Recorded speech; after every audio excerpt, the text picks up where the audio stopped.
Selamünaleyküm dostlar. Bugün Şəkidəyəm.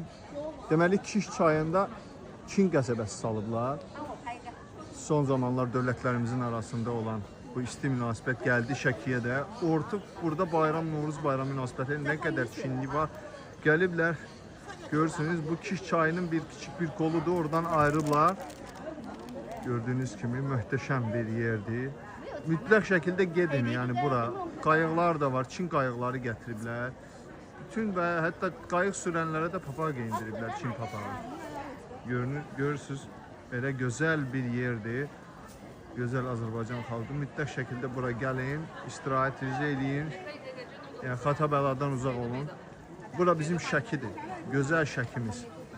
Şəkidə belə bir yerin olacağını təsəvvürə belə gətirə bilməzdiniz. Möhtəşəm bir şeydir, həqiqətən də. Görürsünüz, Çin qəsəbəsi, Şəkidə Çin qəsəbəsi.